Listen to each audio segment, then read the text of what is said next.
안녕하십니까. 거꾸로 투자하는 쇼킹 부동산입니다. 진짜 이해가 안 되는 보도가 쏟아진다. 시작해보겠습니다.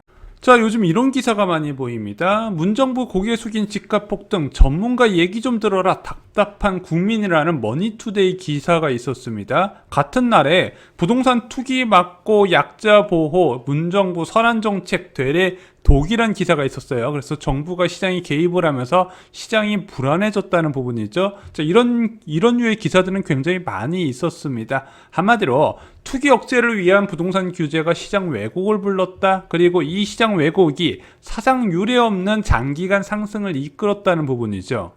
자, 대부분 언론들이 지적하는 정부의 부동산 책임론은 한 가지로 압축됩니다. 바로 공급 축소를 이끌었다는 거죠. 세제 규제를 통한 매물 감소. 야, 양도세 중과를 하니까 다주택자들이 양도세 중과세율이 무서워서 못 팔고 있잖아. 그러다 보니까 매물 감소로 가격이 계속 올라가네. 자, 정비사업 규제를 통해서 신축 공급이 감소하니까 신축 아파트 가격이 끝도 없이 올라간다. 자, 이것이 부동산 가격 급등의 원인이고, 현재 부동산 가격은 정부의 정책 실패의 결과이다. 언론 10곳 중 9곳은 이런 류의 기사가 나옵니다. 자, 오늘 영상은요, 현 정부의 편을 들자는 것도 아닙니다. 소설과 같은 황당한 주장들이 너무 당연하게 언론을 통해서 보편적으로 주장이 되고 있어요. 자, 워낙 오랜 기간 언론을 통해서 보도가 되다 보니까 정치권에서도 이런 주장을 당론으로 채택을 하려고 하고 있습니다. 야당뿐만 아니라 여당까지도 이런 흐름을 반영해서 규제를 완화하려고 하고 있다는 거죠. 굉장히 잘못된 신호를 시장이 주고 있다는 겁니다. 자, 그럼 반대로 생각해 보겠습니다. 2017년 문재인 정부 초기부터 정비사업 규제를 풀어 공급 확대 신호를 보냈어요. 재건축 용적률 300%, 400% 주고 분양가 원하는 대로 다 때리게 해주고, 자, 정비사업 같은 거 안전진단 팍팍 풀어준다고 생각해 보겠습니다. 자, 또한 보유세와 거래세 파격적으로 낮췄습니다. 종합부동산세 과세 안 하고 양도세율도 안 하고 그냥 기본세율만 걷는다고 가본해 볼게요. 자, 그렇게 규제 다 풀으면서 공급 확대 신호가 과연 부동산 시장을 안정시킬 수 있었을까? 0.5%란 초정금리에서 집값이 안정될 수 있었을까? 자, 주택시장은요, 가격 상승 기대감이 높으면 매물이 감소할 수밖에 없는 구조입니다. 자, 시장 참여자들이, 매도자들이 바보가 아니고서, 자, 이런 초저금리 상황이고 공급 부족 상황에서 투자자가 벌떼처럼 몰려들고 있는데 내가 굳이 지금 팔아야 돼? 안 팔겠죠. 매물은 걷어들이겠죠. 그래서 원래 가격이 올라가면 올라갈수록 매물은 감소할 수밖에 없는 부분입니다. 그런데 정비사업 규제를 완화를 통해서 공급이 늘어났으면 집값 불안해지지 않았을까? 야, 서울에 신축 아파트가 여기저기서 많이 늘어났으면 안정됐을 것 같은데, 정부가 정비사업 규제에서 집값 불안해진 건 맞는 것 같은데, 자, 최근에 서울시 봐봐. 24만 호의 주택 공급 시동 걸었잖아. 자, 뭔가 다르잖아. 자, 그런데 여러분 잘 생각해 보세요. 정비사업이라는 건요, 기존 주택을 철거 과정을 통해서 지어야 되는 부분입니다. 자, 문재인 정부에서 만에 하나 2017년에 규제를 있는 대로 다 풀고 고밀 개발 시켜도요, 실제 입주까지는 2027년 이후를 봐야 되는 부분이에요. 문제는 실제 입주되기 전에 재건축 과열 때문에 부동산 시장 불안으로 죽어나간다는 거예요. 계속 말씀드리지만요, 내년까지 입주 물량 부족해요. 한시적으로 내년까지 부족하단 말이에요. 근데 그거는 규제와 관련이 없어요. 2020년에 수도권에 18만 호가 입주하고 2021년 올해 14만 5천으로 좀 줄어들거든요.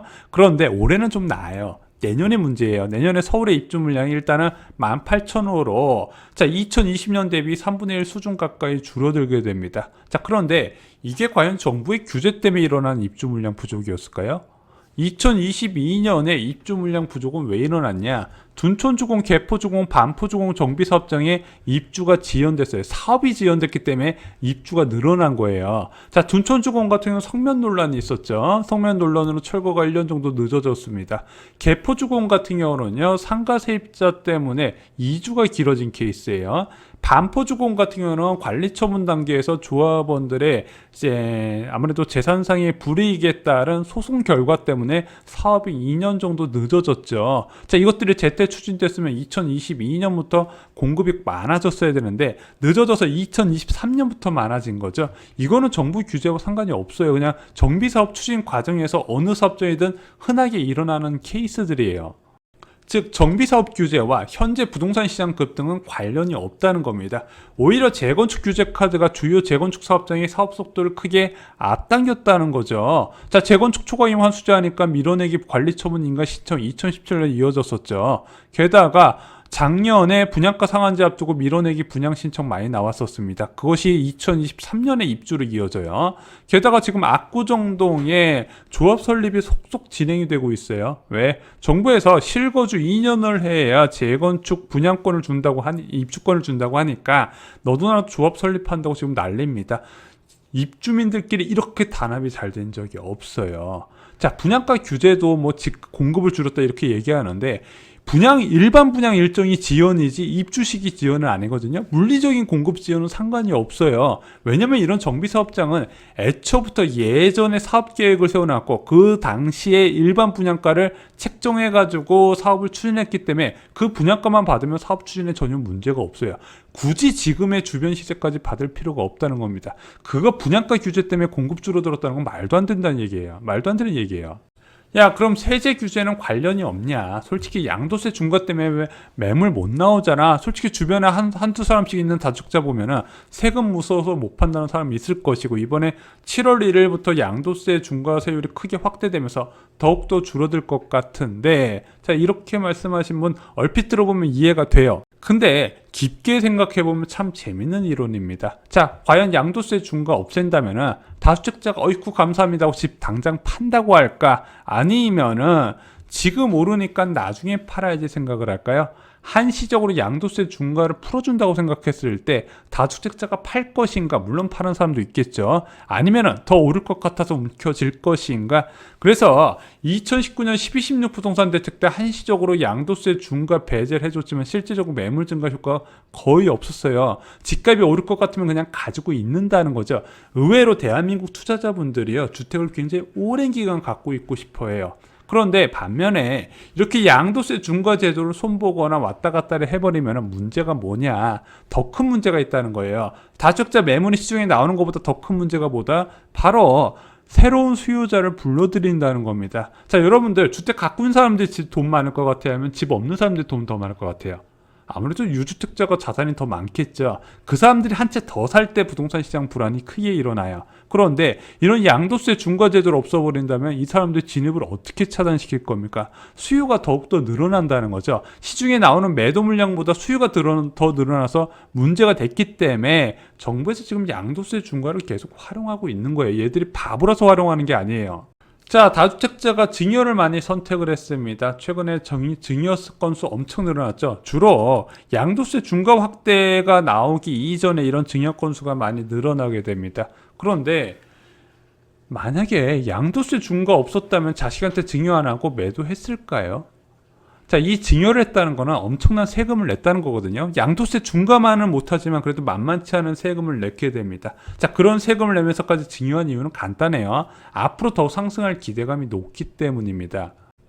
자, 부동산 시장 과열 상황에서 기본 상식은요, 물리적인 공급으로 늘어난 수요를 절대 충족할 수 없다는 겁니다. 양도세 중과를 풀어가지고 시중에 매물을 늘리다든가 아니면 정비사업 규제를 풀어서 앞으로 정비사업을 통한 공급 확대를 한다든가. 자, 이게 어떤 사례에서 나오냐? 과거 일본 부동산 버블 사례와 미국 서프라임 모기 사태. 과연 일본 부동산 버블 붕괴와 미국 서프라임 모기 사태가 정부가 규제해서 발생했냐? 아니라는 거죠. 자, 미국이나 일본이나 다 똑같아요. 주택가격이 상승하면서 공급은 자연스럽게 증가하는 동행이 나타났습니다. 대한민국도 공급 계속 나타나고 있잖아요. 외곽 지역에서 쉴 수 없이 분양하고 있잖아요. 가격이 올라가면 공급은 자연스럽게 늘어나고 있어요. 그럼에도 불구하고 정부가 3기 신도시를 추진하는 거는, 자, 서울 가까운 곳에 선호도 높은 주택을 한꺼번에 공급하면서 부동산 시장을 의도적으로 하락시키겠다는 의지라고 보시면 돼요.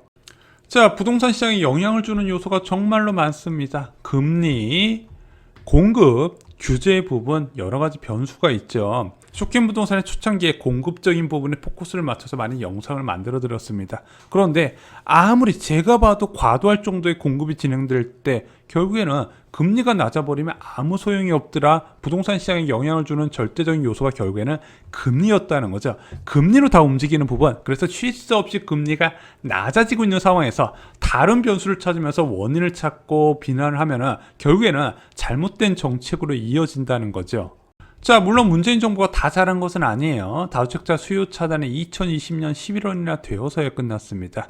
신도시 정책이 너무 늦게 그리고 너무 느리게 추진됐다는 것도 아쉬운 부분이에요. 하지만 현재 방향 자체는 전 틀리지 않았다고 생각합니다. 그리고 상식적으로 정부 정책이 부동산 가격 전체를 이끌 정도로 그렇게 영향은 크진 않습니다. 물론 규제의 빈틈을 이제 피해서 풍선 효과가 나는 부분은 저도 인정을 하지만은요.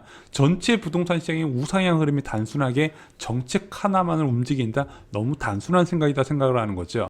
자, 주식 코인 가격도 많이 치솟았습니다. 자, 글로벌 비트코인 가격 급등했죠. 코스피 가격도 급등을 했습니다. 자, 이것은 저금리 탓이고 부동산이 급등한 것은 규제 탓인가? 이렇게 이중적인 시각 저는 개인적으로 이해하기 어렵습니다.